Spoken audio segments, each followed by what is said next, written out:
In a luxurious mansion, a 7-year-old boy begins to fear the pink cup he receives every day at 3 p.m. While his father ignores the signs, the muffled crying in the hallway awakens the suspicion of an attentive assistant.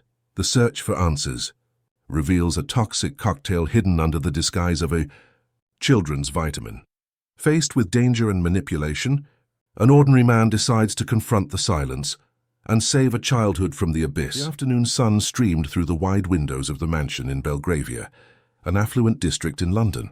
Everything there exuded luxury and order, from the imported furniture to the impeccably uniformed staff. In the center of the living room, Bernard, a 7-year-old boy with curly hair and melancholic eyes, watched with apprehension the antique clock that marked almost 3 in the afternoon.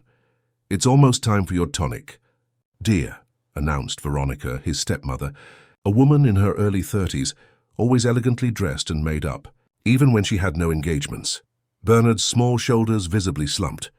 For several months, ever since Veronica had married his father, Edward Munro, owner of one of the country's largest construction companies, the boy had been receiving that pinkish vitamin daily, which left him feeling strange, sleepy, and confused. "I don't want to take it today, Veronica." "Please," whispered the boy, clutching to his chest the stuffed bear, Fluffy, that he had inherited from his biological mother, Marianne, who had left for the continent after a turbulent divorce, losing custody of her son. "Don't be stubborn, Bernard. Your father and Dr. Evans agreed that you need these vitamins to improve your behavior." Veronica's voice sounded sweet to any outside observer, but Bernard perceived the threatening tone behind the forced gentleness. Raphael Nelson, Edward's executive assistant for 5 years, was passing through the corridor carrying documents when he overheard the conversation.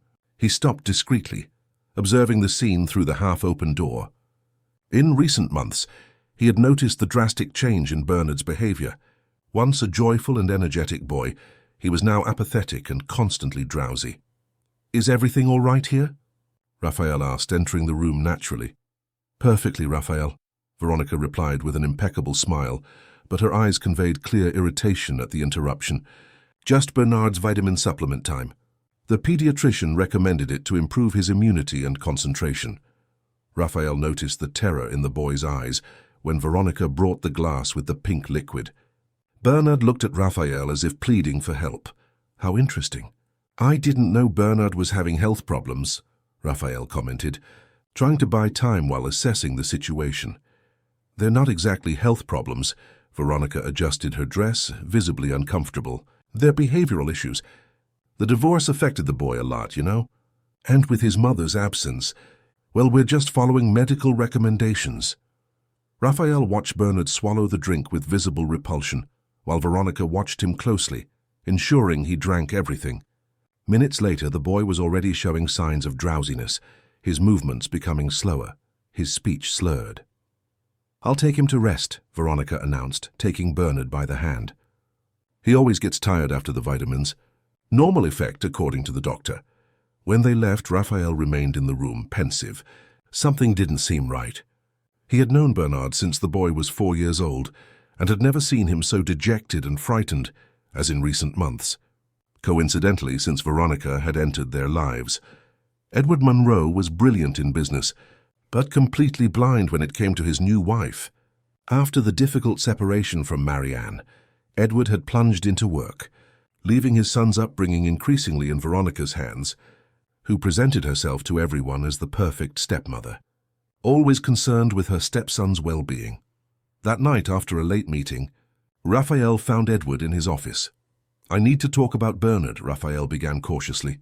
Edward sighed, running a hand through his graying hair. "If it's about his behavior, we're already taking care of it. Veronica has been a saint, you know, taking on a child that isn't hers, dealing with the emotional problems Marianne left." Edward seemed genuinely convinced of his new wife's goodness. "Don't you think it's strange that he's been so lethargic lately?" "He can barely stay awake during the day," Raphael insisted. "It's the adjustment, Raphael.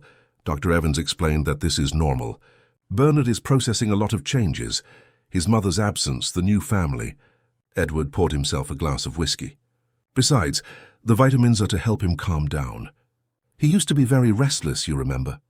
Raphael hesitated. How to question the treatment without seeming to overstep boundaries. "Have you personally met this Dr. Evans?" he asked, trying to sound casual. Edward frowned.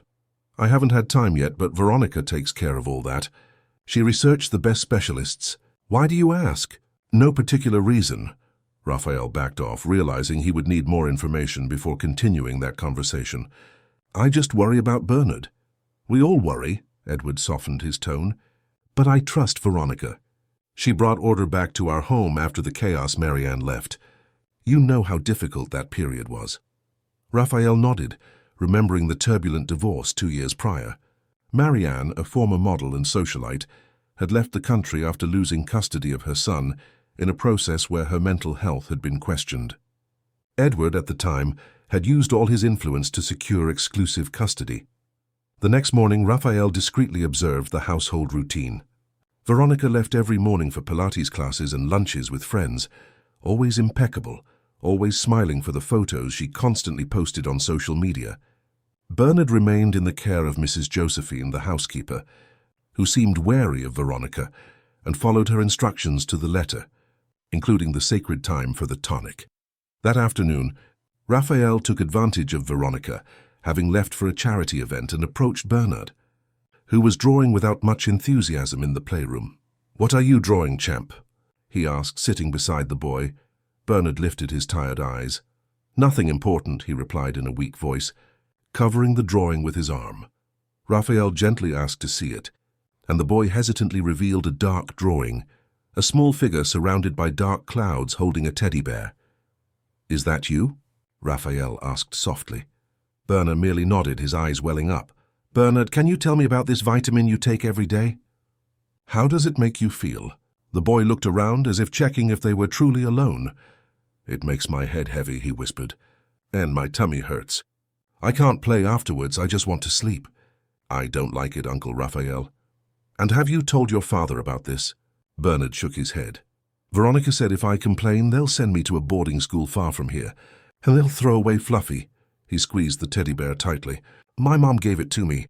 It's the only thing I have from her." Raphael felt a knot in his stomach. The situation seemed increasingly disturbing. "Do you know where this vitamin comes from?" "Have you seen the bottle?" "It's kept in the small pantry cupboard. Veronica always locks it, but once I saw it when she was preparing it. It's a clear glass bottle with clear liquid, and she adds something that makes it pink," the boy explained. At that moment, they heard the sound of Veronica's car arriving. Bernard immediately recoiled. "Don't tell her I told you, Uncle Raphael." "Please," the boy pleaded, fear visible in his eyes. Raphael gently squeezed Bernard's shoulder. "You can trust me, champ. I'm going to help you," he promised, determined to find out what was really happening in that house. The assistant left the playroom with a heavy heart and a growing certainty. That vitamin tonic was at the center of everything, and he needed to find out what was truly being given to the boy before it was too late. Raphael spent the night researching the Dr. Evans whom Edward had mentioned. He used all the company's resources to try to locate information about the doctor, but found only vague references to a pediatrician with that surname who practiced at a private clinic in Esher. No record with the General Medical Council GMC matched the description Veronica had provided to Edward. The next day, taking advantage of organizing Edward's personal finances, as he did monthly, Raphael carefully analyzed the bank statements. That's when he noticed a pattern. Recurring payments to an online pharmacy called SwiftMed Online Pharmacy, which did not require medical prescriptions for certain types of medications. The purchases coincided with periods when Veronica was alone with the family's corporate card. "This doesn't make sense," he murmured to himself, noting dates and amounts. Over the following weeks, Raphael established a routine of discreet observation. He confirmed what he already suspected: a fixed dose of the pink liquid, always at 3 p.m., and Bernard invariably sank into drowsiness shortly after. The boy's drawings, once colorful and full of life, were now predominantly dark, with solitary and sad figures. On a rainy Thursday afternoon, Raphael knew he would have his opportunity. Veronica had scheduled a spa day with friends, and Edward would be on a business trip in Edinburgh. The house would be in the care of Mrs. Josephine, who traditionally took 2 hours off to visit her sick sister. When the housekeeper left, Raphael discreetly went to Veronica's private pantry, adjacent to the master bedroom. The door was locked, as Bernard had mentioned, but Raphael, after years working in corporate security before becoming an executive assistant, possessed skills few knew about.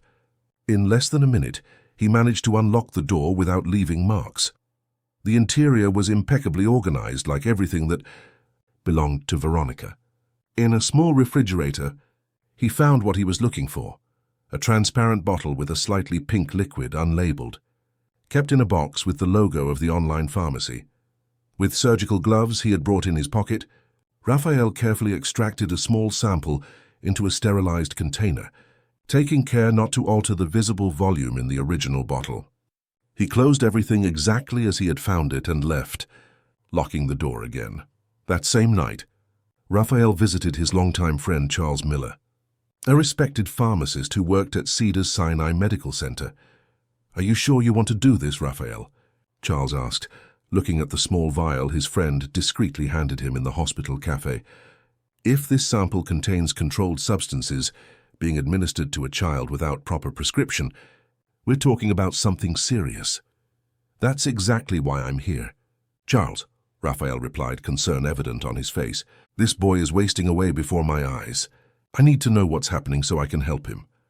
"I'll analyze it, but it will take a few days for a complete result," Charles explained. "I'll prioritize it, but we need to be discreet." Raphael nodded, grateful. "One more thing," he added. "Do you know any trustworthy pediatricians? Someone who can give me a second opinion without causing a fuss?" Charles thought for a moment. "Dr. Lucy Fisher. She specializes in pediatric neurology and is completely trustworthy. Can I schedule an appointment for you to talk to her?" "That would be perfect," Raphael agreed. The next morning during breakfast, Raphael noticed that Bernard barely touched his food. "Not hungry, champ?" he asked casually, while Veronica read decorating magazines. "Distracted. My stomach always hurts in the morning," the boy replied in a low voice. Veronica looked up from her magazine. "He's fine. Just being fussy as always," she said with a forced smile. "Aren't you, dear?" Bernard lowered his gaze to his plate and nodded automatically. "Perhaps we should take him to the doctor," Raphael suggested. "Constant stomach pains aren't normal." "We already have an excellent doctor taking care of him," Veronica cut in, her sickly sweet tone barely disguising her irritation. "And with all due respect, Raphael, family medical matters are not part of your duties." Before Raphael could respond, Veronica's cell phone rang. She answered quickly and went out into the garden, speaking in a low voice. Raphael seized the opportunity. "Bernard, is it okay if I go to your room later?" "I'd like to see your new drawings," he asked in a conspiratorial tone. The boy seemed momentarily animated, the first sign of enthusiasm Raphael had seen in weeks. "Yes, Uncle Raphael," he replied almost in a whisper. "I have some hidden ones that I haven't shown Veronica." In the afternoon, after Bernard took his vitamin and was put down to rest, Raphael waited for Veronica to leave for her social engagement and discreetly went to the boy's room. He found him drowsy but still awake, clutching his teddy bear. "Hi, champ," Raphael greeted softly. "Can I see those drawings you mentioned?" With slow movements, Bernard pointed to a box under the bed. Raphael pulled it out and found dozens of drawings. Unlike those the boy made under supervision, these were disturbingly revealing. Dark figures surrounding a small boy. A glass with pink liquid appeared repeatedly, and in several, there was a dark-haired woman who seemed to be taking the boy away. "Who is this?" Raphael asked, pointing to the female figure. "It's my mom," Bernard replied, his voice choked. "I dream she comes to pick me up, but Veronica always appears with the pink glass and my mom goes away." Raphael felt a lump in his throat. "You miss her, don't you?" Bernard nodded, silent tears streaming down his face. "Veronica says she didn't love me, that she abandoned me because I was too much trouble," the boy sobbed, "but I don't believe it. She used to call me every day before—" He stopped abruptly. "Before what, Bernard?" "Before Veronica said my mom didn't want to talk to me anymore," he finished in an almost inaudible voice. "Uncle Raphael, this vitamin, it makes me forget things. Sometimes I don't remember what I did the day before, and I'm scared that one day I'll forget my mom's face." Raphael held the boy's small hand, fighting back his own emotion. "I promise I'll help you, Bernard. Do you trust me?" The boy nodded. "Just don't let her throw away Fluffy, please," he pleaded, clutching the teddy bear. "There's the only thing I have left of my mom." The next day, Raphael received a call from Charles. "Raphael, we need to talk in person. Urgent." His friend's voice sounded worried. They met at the same discreet hospital cafe. "What you brought me is extremely serious," Charles began, handing him a sealed envelope. "We found a combination of potent sedatives, high concentrations of benzodiazepines, low-dose continuous antipsychotics, and anticonvulsants. This cocktail would not be prescribed for any child under normal circumstances, much less without strict hospital monitoring." Raphael felt his blood run cold. "What are the effects?" "Short-term drowsiness, confusion, digestive problems, mood swings. Long-term potential neurological damage, chemical dependency, cognitive and behavioral regressions." Charles paused. "Raphael, who is receiving this?" "My boss's son," Raphael replied, his voice tense. 7 years old, administered daily by his stepmother. Charles paled. "This is child abuse in its most insidious form," he stated categorically. "I am willing to sign the expert report and notify the professional council. This needs to be reported immediately." "And it will be," Raphael assured him. "But I need to be strategic. We're talking about a powerful family and an extremely manipulative stepmother. If I don't do this right, she can destroy the evidence and convince everyone I'm making it all up." "Dr. Lucy expects you tomorrow at 7 a.m. before normal office hours," Charles informed him. "Bring everything you have." Raphael thanked him and left, determined. In the car, he mentally reviewed his next steps. He knew that confronting someone as influential and charismatic as Veronica would be risky. But the image of Bernard wasting away day after day left him no choice. Now he needed to carefully structure a strategy that would protect the boy without alerting Veronica. One wrong move could mean the loss of evidence and, worse, put Bernard at even greater risk. The race against time had begun. The morning was cloudy when Raphael arrived at Dr. Lucy Fisher's office in Notting Hill. The place was still empty, except for the receptionist who led him directly to the doctor's room. Dr. Lucy, a woman in her early 40s with a serene expression and keen eyes, listened attentively as Raphael presented the case, showing the results of the analysis done by Charles, photographs of Bernard's drawings, and detailed notes of the boy's behavior in recent weeks. "This is extremely disturbing," she commented after reviewing all the documents. "This cocktail of medications has no therapeutic justification for a child. In fact, this specific combination is dangerously similar to a method known as chemical restraint, inappropriately used in some asylums and institutions to make patients more manageable." "What would be the long-term impact?" Raphael asked, dreading the answer.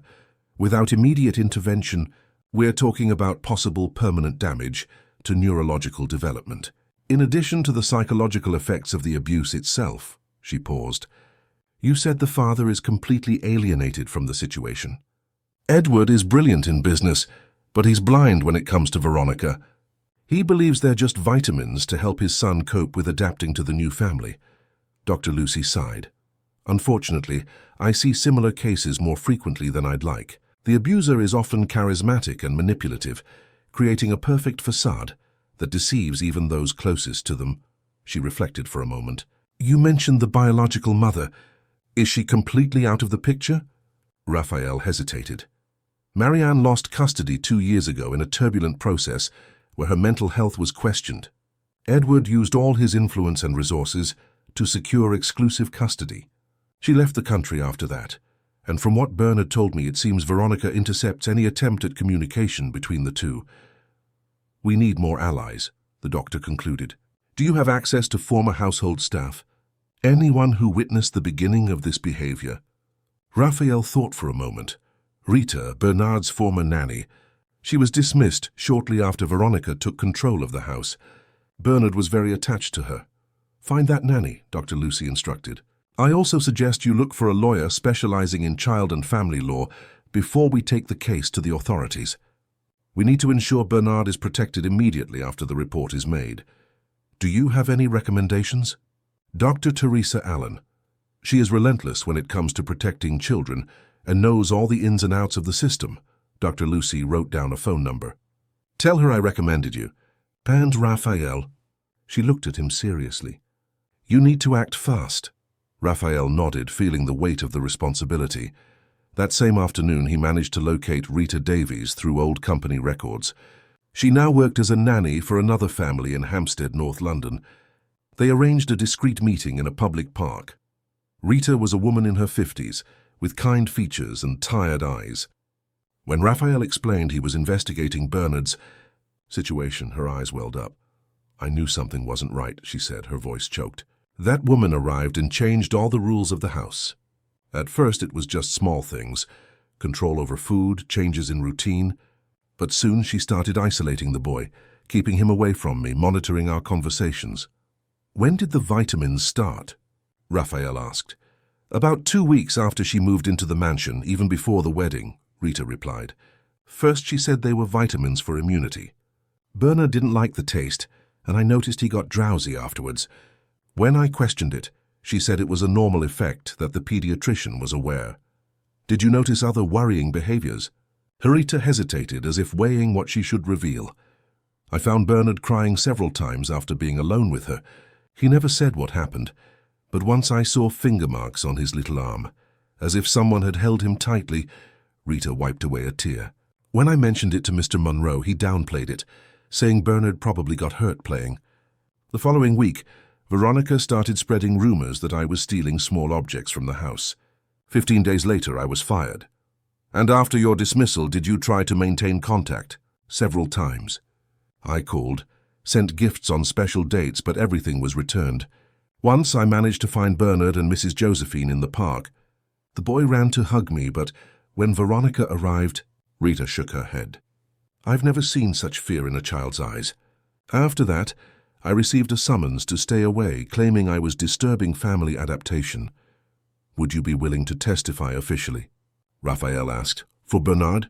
"Without a doubt," Rita replied firmly. "That boy is like a grandson to me. I wouldn't forgive myself if something happened to him, and I had stayed silent." With this additional testimony, Raphael scheduled a consultation with the lawyer recommended by Dr. Lucy.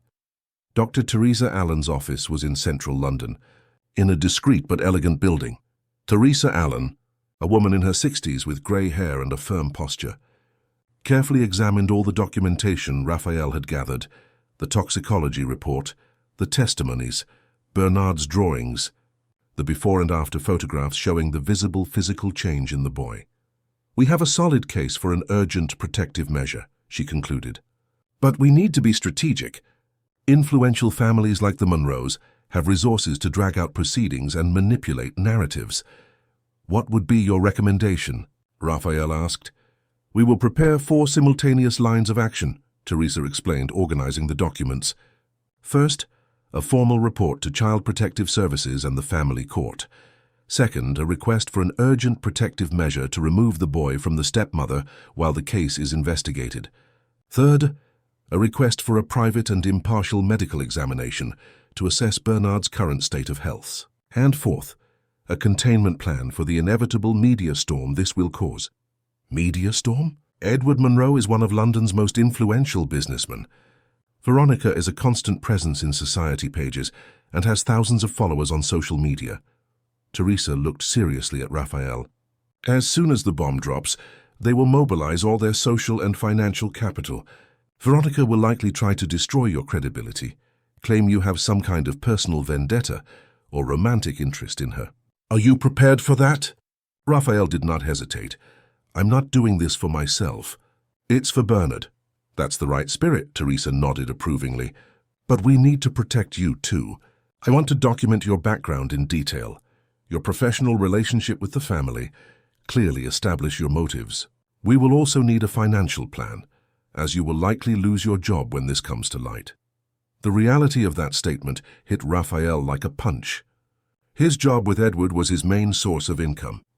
But remembering Bernard's terrified gaze, he knew he had no choice. "I am prepared for the consequences," he affirmed. Teresa smiled slightly. "That's why I accepted the case immediately when Lucy called.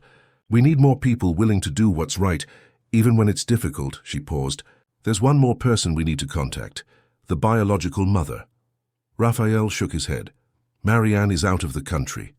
Besides, the custody process was quite contentious. Even so, she has a right to know what's happening with her son. And strategically, she can be an important ally. If what you said about Veronica intercepting communications is true, Marianne may be being unfairly alienated. How would we find her? I have my methods, Teresa replied confidently. In the meantime, continue documenting everything. And Raphael, remain extremely discreet. The element of surprise will be our greatest advantage. In the following days, Raphael maintained his normal routine at the mansion, secretly observing and documenting. Bernard continued to receive the tonic daily, becoming increasingly apathetic and distant. One afternoon, when helping the boy with a simple school assignment, he noticed that Bernard had difficulty remembering basic information he had previously mastered easily. "Uncle Raphael," Bernard called in a low voice as he struggled to write his own name. "Am I getting silly?" The innocent question broke Raphael's heart. "Of course not, champ." "You're just tired," he replied, controlling his emotion. "Everything will be all right, I promise." That night, he received a message from Dr. Teresa. "We found Marianne. She urgently wants to speak. Tomorrow, 10 a.m., my office." Raphael put away his phone, feeling a mixture of relief and apprehension. The pieces were moving. The operation to save Bernard was about to enter its most critical phase, and there was no room for error. Raphael arrived at Teresa Allen's office exactly at 10 a.m. His heart quickened when he saw an elegant woman with brown hair sitting with her back to the door. When she turned, there was no doubt it was Marianne Preston, Bernard's biological mother. Despite 2 years of separation, she maintained the beauty that had made her famous as a model, but her green eyes reflected a profound sadness. Seeing Raphael, she quickly stood up. "You're taking care of my son. How is he?" she asked without preamble. "He's not well, Marianne," Raphael answered honestly. "That's why we're all here." Teresa gestured for them to sit and took the floor. "Mrs. Preston, first I want to thank you for coming so quickly from abroad. I know it wasn't easy." "When I received your message saying Bernard was in danger, I took the first flight," Marianne replied, emotional. "I spent 2 years trying to keep in touch with my son. At first I could talk to him on the phone, but for about a year now all my attempts have been blocked. Edward claims my calls disturb the boy. We believe there is a systematic blocking of communication between you and your son," Teresa explained. "It's part of a larger pattern of isolation that Veronica Stone, Edward's current wife, established." Raphael then shared all the evidence he had gathered: the toxicology report, Bernard's drawings, photographs showing the boy's physical change, the testimonies. Marianne listened to everything with growing horror, silent tears streaming down her face. "I knew it," she finally whispered. "I always knew something was wrong. The last few times I managed to talk to Bernard, he seemed different, confused. But Edward insisted that I was the problem, that my instability was affecting our son." "About that," Teresa interjected, "we reviewed your custody case.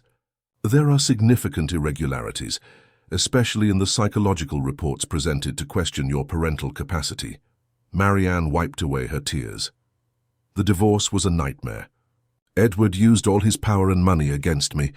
Suddenly I was portrayed as emotionally unstable, incapable of caring for my own son. When Veronica appeared in his life, everything worsened exponentially. She knew exactly what to say, how to present herself to the judge." "And after you left the country?" Raphael asked. "It was out of desperation. I was emotionally broken, financially ruined, my reputation destroyed. I accepted a job offer in Europe, thinking I could rebuild my life and fight for custody under better conditions. But I never abandoned my son," her voice faltered. "I sent letters, gifts, called tirelessly. Over time I realized Bernard wasn't receiving any of it." Teresa made some notes. "Your testimony further strengthens our case. We have evidence of parental alienation combined with chemical and psychological abuse. We need to act immediately." "What happens now?" Marianne asked. "We will present the case today to the family court with a request for an urgent protective measure. With the documentation we have, I believe we will obtain a court order to remove Bernard from the house and subject him to independent examinations," Teresa explained. "Your presence will be fundamental to demonstrate that there is a viable alternative for care." "I will do anything," Marianne affirmed. "I must warn you it will be a difficult battle," Teresa continued. Edward and Veronica will react with full force. They will probably try to use your history against you again. This time I'm prepared, Marianne replied with determination.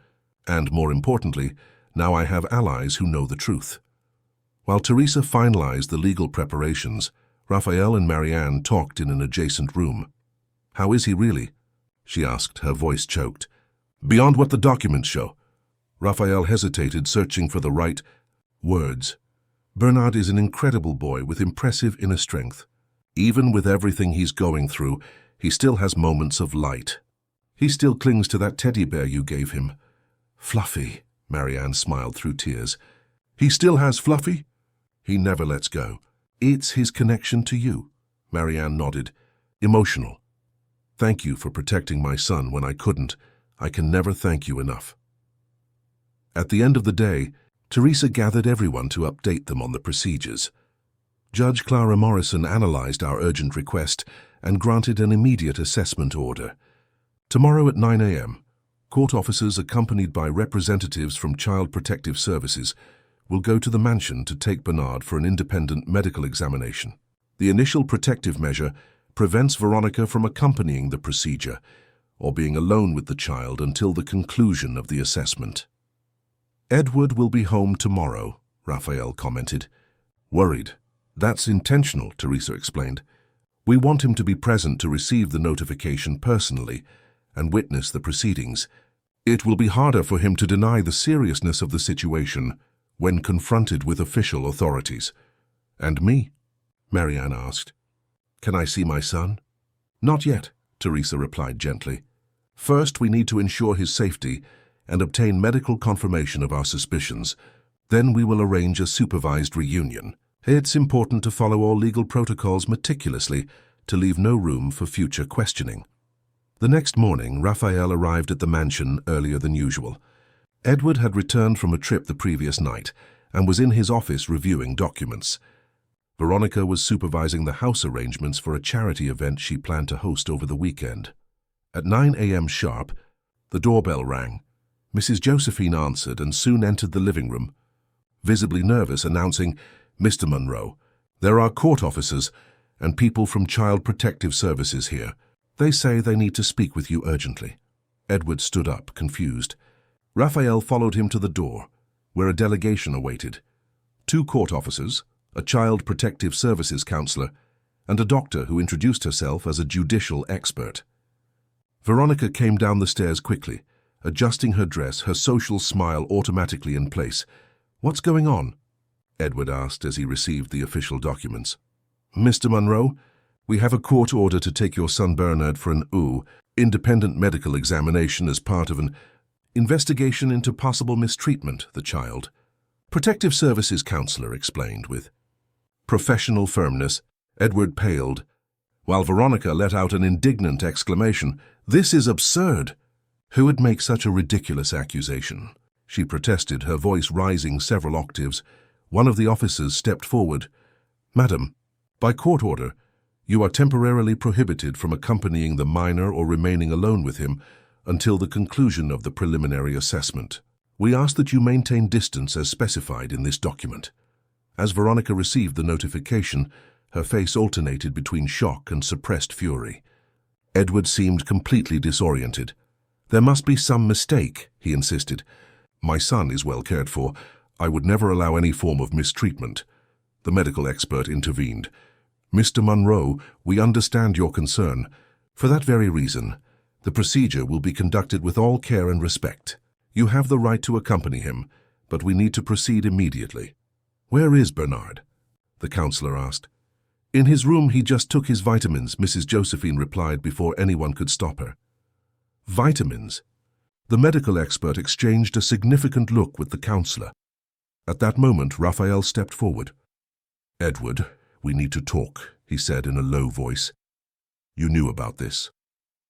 Edward questioned, confusion giving way to anger. "I know more than I'd like to," Raphael replied, handing him a folder. "Here's everything. Chemical report of what Veronica calls vitamins, photos, testimonies from former employees, medical reports. I've been trying to warn you for weeks." Edward opened the folder with trembling hands, while Veronica tried to see the contents over his shoulder. "Edward, don't believe these lies," she exclaimed. "This is clearly a conspiracy, probably orchestrated by your ex-wife. Raphael has always been too sympathetic to Marianne, but Edward was already absorbed in the evidence, his face growing paler with each page he turned. When he reached the toxicology report, his eyes widened. Benzodiazepines. Antipsychotics. What is this, Veronica? Medications prescribed by Dr. Evans to help Bernard adjust. She defended herself. You knew about this. I knew about vitamins, not potent sedatives. Edward turned to the medical expert. What are the effects of these substances on a child? The doctor briefly explained the risks and potential damages. Edward looked nauseated. I want to accompany my son, he finally said. As they went upstairs, Veronica tried to follow but was stopped by the officers. Raphael watched the scene, feeling a mixture of relief and apprehension. The truth was finally coming to light. In the room they found Bernard semi-conscious in his bed. The doctor performed a preliminary assessment, photographing the boy's condition and collecting a blood sample. The Child Protective Services counselor recorded everything, while Edward watched his son's state in astonishment. Does he stay like this every day? The doctor asked Edward. I'm not usually home during the day, Edward confessed, visibly disturbed. When I get home at night, he's already better, just quiet. Mr. Monroe, your son needs to be taken to the hospital immediately for a full evaluation and possible detoxification, the doctor stated firmly. The preliminary results are consistent with the chronic use of psychoactive substances inappropriate for his age. Edward agreed without hesitation, shock giving way to determination. As they prepared to leave, Bernard partially awoke and, seeing the strange people, desperately clung to his father. Don't let Aunt Veronica throw away Fluffy, Daddy, he pleaded in a weak voice. Please, promise. Edward hugged his son, tears in his eyes. No one will take anything from you, son. I promise. As Bernard was prepared for transport, Raphael and Edward exchanged a meaningful look. No words were needed. The father finally understood the gravity of the situation. Downstairs, Veronica watched the scene with a mixture of fury and despair, already on the phone with lawyers. When the ambulance departed carrying Bernard, Edward and the official entourage, Raphael remained in the mansion. Veronica approached him, her face contorted with rage. You will regret this, she hissed. When this farce ends and the truth comes out, I will make sure you never work in this city again. Raphael calmly met her gaze. The truth is already coming out, Veronica. And it's not on your side. As he left the mansion, Raphael knew the battle was just beginning. Veronica was dangerous, especially now that she was cornered. But for the first time in months there was real hope for Bernard. And that was all that mattered. St. Jude's Medical Center had never seemed so imposing to Edward as it did at that moment. Sitting in the waiting room of the pediatric wing, he awaited the results of Bernard's complete examinations. The hours dragged on as a multidisciplinary team evaluated his son. Toxicologists, neurologists, child psychologists, and social workers. Raphael arrived discreetly, carrying a bag with Bernard's clothes and personal items, so including the inseparable Fluffy. How is he? He asked, sitting beside Edward. Stabilized, but the doctors are concerned about the level of substances in his system, Edward replied, his voice choked. How did I not notice, Raphael? How could I have been so blind? Raphael hesitated, carefully choosing his words. Veronica created a perfect illusion. She knew exactly how to manipulate the situation, how to isolate Bernard, how to make you believe everything was under control. Edward shook his head, desolate. I betrayed my own son. I let a stranger poison him right under my nose while I was too busy with meetings and business. At that moment, Dr. Sophia Miller, the pediatric neurologist leading the team, approached with a folder of results. Her expression was grave. Mr. Monroe, we have the preliminary results. The presence of multiple controlled medications in Bernard's system is confirmed, in dosages totally inappropriate for a child. Furthermore, we identified signs of mild malnutrition, dehydration, and significant indicators of prolonged stress. Edward covered his face with his hands. What are the consequences? He asked, dreading the answer. It's too early to fully determine, but Bernard shows temporary cognitive delay, short-term memory problems, and emotional dysregulation. The good news is that we detected it in time to reverse many of the effects. She paused. He will need to be hospitalized for at least a week for detoxification and stabilization. Afterwards, I recommend intensive therapy and regular neurological follow-up. I will do everything necessary, Edward affirmed. There's one more thing, the doctor added. During the psychological evaluation, Bernard revealed other types of abuse beyond the medication. Apparently, he was locked in cupboards as punishment, deprived of food, and subjected to constant psychological terror, being threatened with losing his emotionally valuable objects, especially his teddy bear. Edward paled even further. "Can I see him?" he asked in a weak voice. "Yes, but only for a few minutes. He's sedated to aid in detoxification, but in a controlled and age-appropriate manner." In the hospital room, Bernard seemed even smaller among the white sheets and medical equipment. Edward approached cautiously, taking his son's small hand in his own. "Dad?" Bernard murmured, opening his eyes briefly. "I'm here, son, and I'm not going anywhere," Edward promised. "Where's Fluffy?" the boy asked, his voice almost inaudible. Raphael stepped forward, handing over the worn teddy bear. Bernard hugged it immediately, visibly relaxing. "Uncle Raphael also came," Edward said. A small smile appeared on Bernard's face. "You kept your promise," he whispered to Raphael before falling asleep again. Those simple words filled Raphael's eyes with tears. As they left the room, Edward turned to him. "Thank you for doing what I should have done, for seeing what I refused to see." Back in the waiting room, they found Teresa Allen talking with the hospital's social worker. "Edward, we need to discuss the next legal steps," the lawyer said. "The situation is now more complex. The medical reports confirm our suspicions and worsen Veronica's legal situation." "What happens now?" Edward asked. "The Crown Prosecution Service has already been notified and will take over the formal accusation. In the meantime, the protective measure has been extended, prohibiting Veronica from approaching Bernard or the family residence." "Does that mean she's—" "For now, she is at liberty, but under monitoring. However, with the medical evidence, it is likely that pre-trial detention will be ordered in the coming days." Edward nodded, still processing everything. "There's one more thing we need to discuss," Teresa continued, hesitant. "Marianne Preston." Edward visibly stiffened. "What does she have to do with this?" "She's in the UK, Edward.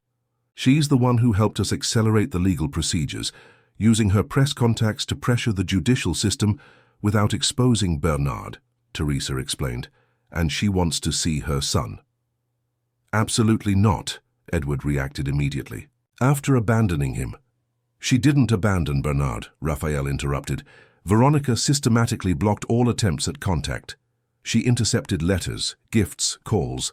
Marianne never gave up on her son." Edward stared at Raphael with a mixture of surprise and betrayal. "How long have you been in contact with her?" "Only a few days. Teresa located her as part of the investigation," Raphael explained.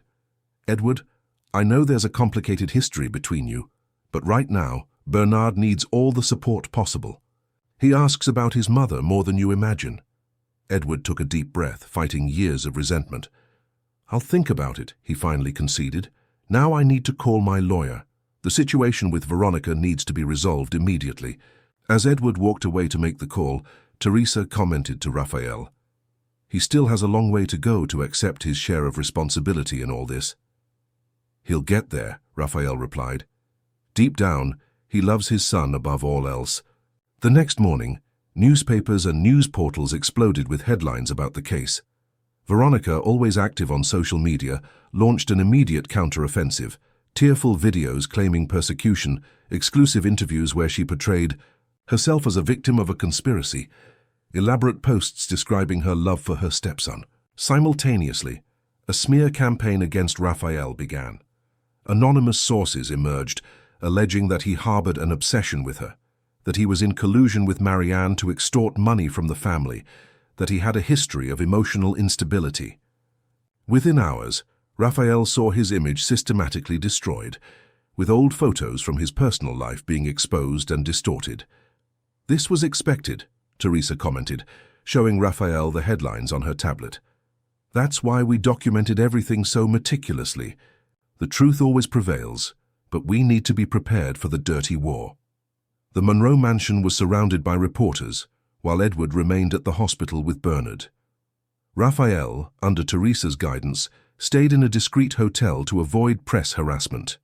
Even so, he received veiled threats by phone and even found his car vandalized in the hotel parking lot.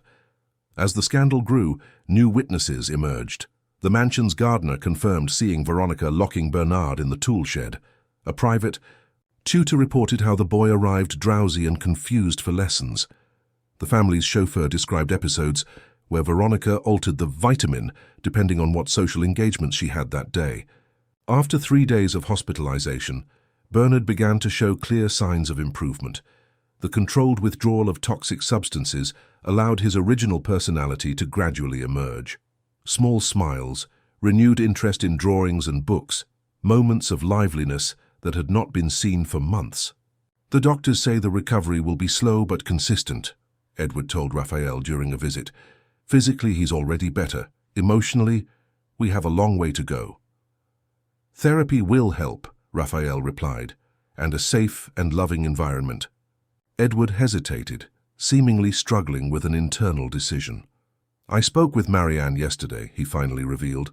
It was surprisingly civil. She brought evidence of all the attempts she made to contact him over these years. Hundreds of emails, call records, receipts for returned gifts. He shook his head. Veronica intercepted absolutely everything. She completely rewrote the narrative. And now?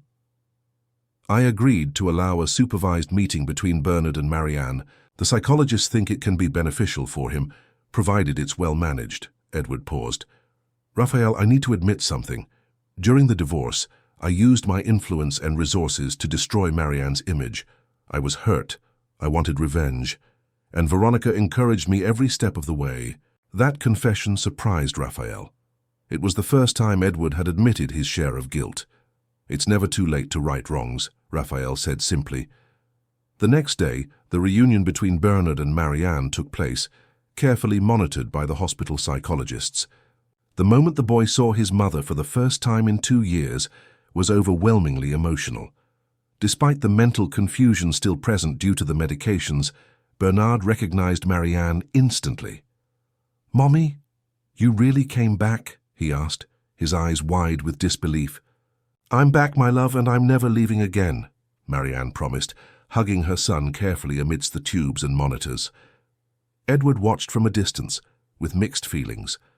Part of him resented the immediate connection between mother and son.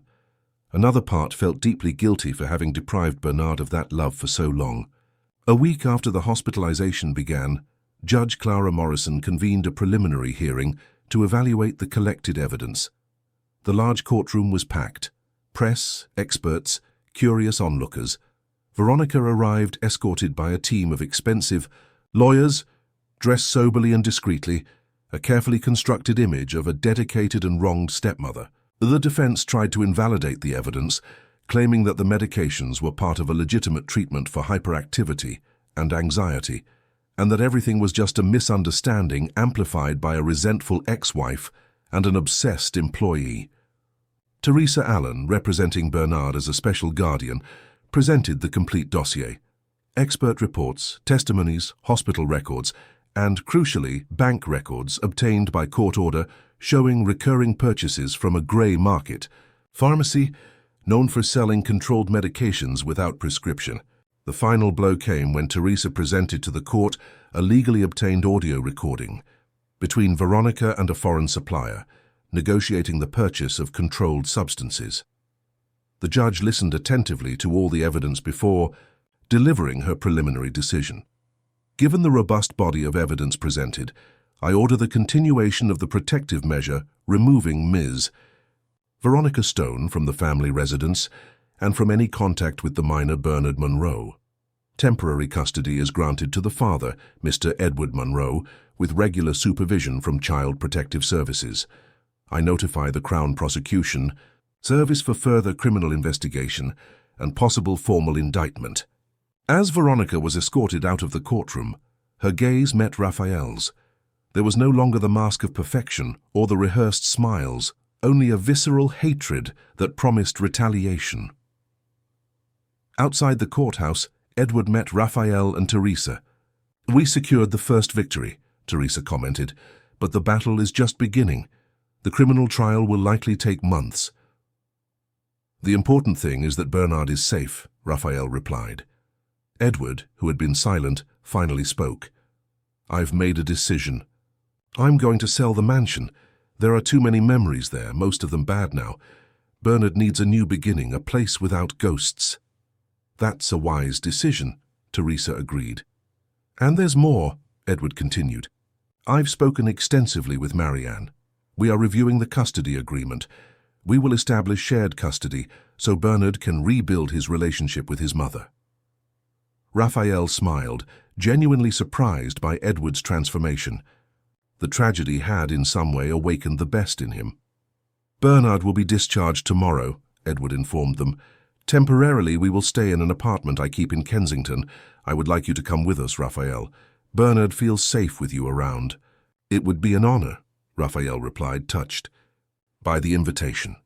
That night, as he contemplated the illuminated city from his hotel window, Raphael reflected on how his life had completely changed in a few weeks. He had lost his formal job, faced threats, seen his reputation publicly attacked. But he had gained something much more valuable, the certainty that he had made a difference in the life of an innocent child. At the hospital, Bernard slept peacefully for the first time in many months, hugging his faithful Fluffy, free from the terror of the vitamins or the constant fear that had dominated his young life. A small smile played on his lips as he dreamed of better days that finally seemed possible on the horizon. 6 months had passed since that fateful day when the truth about Veronica came to light. Autumn arrived in London, painting the parks with golden and reddish hues. In a spacious apartment in the Belgravia district, Bernard, now almost 8 years old, finished a colorful drawing at the living room table. Raphael observed the scene with satisfaction, the boy completely concentrated, his tongue slightly out in a gesture of childish focus, colored pencils scattered around. The drawing showed 3 figures holding hands, a tall man, a smiling woman, and in the middle a boy with a teddy bear in his arm. "I finished," Bernard announced, proudly holding up his work. "That's amazing, champ," Raphael praised, leaning closer to get a better look. "Is that you? You, your dad, and your mom?" Bernard nodded, but then pointed to the male figure. "That's Daddy, that's me with Fluffy, and this—" He hesitated for a moment, blushing slightly. "This is Aunt Christina." Raphael smiled. Christina Vance was Bernard's child therapist, who in recent weeks had also started visiting the house as a friend of Edward's. The relationship was recent but promising. Unlike Veronica, Christina was genuinely affectionate with Bernard, always respecting his space and adaptation time. "She's coming for dinner today, isn't she?" Raphael asked. "Yes, and Mom too. It's my day to be with Daddy, but today everyone will be together," Bernard explained, his excitement evident in his voice. Bernard's new routine included dividing his time between his father's house and the cozy apartment Marianne had rented nearby. Shared custody, initially tense, had evolved into a harmonious arrangement where the child's well-being was the absolute priority. Bernard's recovery had surpassed all medical expectations. After complete detoxification, his cognition improved significantly. Therapy sessions helped him process the traumas, transforming nightmares into memories that, although painful, no longer held power over him. Gradually, the shy and frightened boy gave way to a vivacious, curious, and surprisingly resilient child. The doorbell rang, announcing Marianne's arrival. Bernard ran to the door, excited. "Mommy! Look what I drew," he exclaimed, holding up the paper as Raphael opened the door. Marianne, elegant in her simplicity, knelt to hug her son. Her eyes shone with emotion upon seeing the drawing. "It's beautiful, my love. We can frame it for you to have both at Daddy's house and at mine." While Bernard led his mother to show her his new toys, Edward emerged from his office where he was finishing some emails. "Marianne, glad you're here," he greeted cordially. "Christina called saying she's on her way." The relationship between the ex-spouses, once marked by resentment and accusations, had transformed into a pragmatic partnership focused on Bernard's well-being. They were not close friends, but they managed to maintain a respectful and even occasionally relaxed coexistence. Raphael observed this evolution with satisfaction. Since the case was resolved, He had ceased to be Edward's employee to become a close family friend and a constant figure in Bernard's life. His new role as an independent consultant for corporate security and child protection allowed him to maintain his financial independence while remaining present in the life of the boy he had helped save. "How's the new project coming along?" Edward asked Raphael as they set the table for dinner. "Moving faster than I imagined," Raphael replied enthusiastically. "The foundation already has partnerships with 3 hospitals and 5 schools for the early identification of child mistreatment program, and the anonymous reporting channel has received over 100 calls in the first month. The New Dawn Foundation was born from Bernard's traumatic experience. Edward, transformed by the near tragedy with his son, decided to channel significant resources to create an organization dedicated to child protection. Raphael was invited to lead the initiative, bringing his experience and commitment to structure training programs for educators, awareness campaigns, and direct reporting hotlines. The doorbell rang again. This time it was Christina, bringing dessert and a small package for Bernard. The boy greeted her with a spontaneous hug that spoke volumes about the genuine connection they had established. "I brought something I thought you'd like," she said, handing him the wrapped gift. Bernard carefully opened the paper, revealing a professional painting kit with paints, brushes, and a small canvas. "Wow, now I can paint real pictures," he exclaimed, amazed. "Exactly like the artists we saw at the Tate Modern last weekend," Christina smiled. Dinner proceeded in a pleasant atmosphere, with Bernard dominating the conversation, animatedly recounting his school adventures and the new friends he had made. His eyes sparkled, his hands gestured energetically, vital signs of a childhood finally being lived to the fullest. Later, after Bernard fell asleep, the adults chatted in the living room. "I received a court notification today," Edward mentioned. "Veronica's trial is scheduled for next month." A momentary silence hung over the room. Veronica had spent the last few months under house arrest after a brief pre-trial detention. The Crown Prosecution Service's investigation had revealed even more disturbing patterns than initially suspected. "How are you coping with that?" Marianne asked Raphael. "Day by day," he replied honestly. "The defamation campaign has subsided, but I still get strange looks in certain places. Some old friends from London high society still treat me as a social pariah for having betrayed an influential family." "The truth always prevails in the end," Christina affirmed with the wisdom of someone who had accompanied many similar cases in her clinical practice. "And the most important thing is that Bernard is well." "Speaking of which, did Dr. Evans really exist?" Marianne asked, referring to the supposed pediatrician Veronica constantly cited. "Not in the way she described him," Edward explained. "There was a doctor with that surname, but he never treated Bernard. Veronica used a single consultation with him, for a mild cold, as a pretext to forge a continuous medical relationship and prescriptions that never existed." "The manipulation was so elaborate," Marianne commented, shaking her head. "I still find it hard to understand how someone can plan something like that. The prosecution's psychiatric report suggests a classic case of Munchausen syndrome by proxy, complicated by financial motivations," Christina explained. She simultaneously sought social admiration as a dedicated stepmother of a problematic child, and paved the way for financial control through Edward. By isolating Bernard and keeping him sedated, she eliminated Edward's main emotional link, making him more dependent on her. The conversation was interrupted by the sound of Raphael's cell phone. He checked the message and his eyes widened slightly. "It's Teresa," he said, referring to the lawyer who had helped them. "Veronica sent a letter through her lawyers. Basically, she admits guilt and waives any claim to Edward's family assets or resources in exchange for a plea bargain." "She's looking for a reduced sentence," Edward commented bitterly. "Probably," Raphael agreed. "Teresa wants to know if we're interested in accepting the deal, which would avoid Bernard needing to testify at the trial. If it spares our son from reliving the trauma, I'm in favor," Marianne said immediately. Edward nodded in agreement. "I'll inform her that we're open to negotiation, provided the punishment is still significant and includes a permanent prohibition of contact with Bernard." In the following weeks, the agreement was finalized. Veronica would serve a sentence under semi-open regime for administering harmful substances and mistreatment, being permanently prohibited from approaching Bernard or exercising any function involving contact with children. The media campaign against Raphael ceased completely as part of the agreement. Life went on. Bernard thrived at his new school, where no one knew him as the boy from the abuse case. Edward and Marianne had been careful to protect his identity from public exposure. His grades improved constantly, and the passion for art that Christina had helped awaken blossomed into beautiful drawings and paintings that decorated both his father's and mother's apartments. Edward and Christina deepened their relationship, with caution and respect for Bernard's space.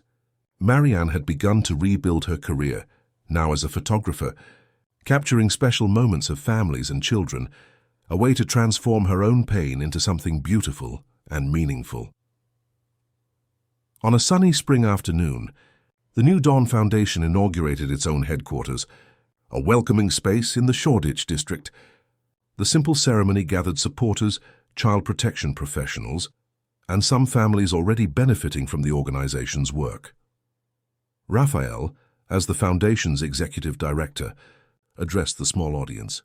True heroism is not in grand gestures, but in the courage to see what others ignore, to care when it's easier to look the other way, and to act when it represents a personal risk. He paused, looking at Bernard, who smiled in the front row.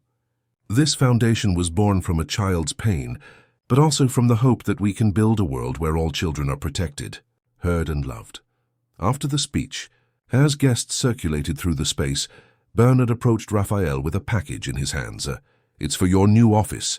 "Uncle Raphael," he said, handing over the carefully prepared gift. Raphael opened the present, moved to find a framed painting, a boy and a man walking hand in hand down a sunny road, the famous Fluffy held securely in the child's arm.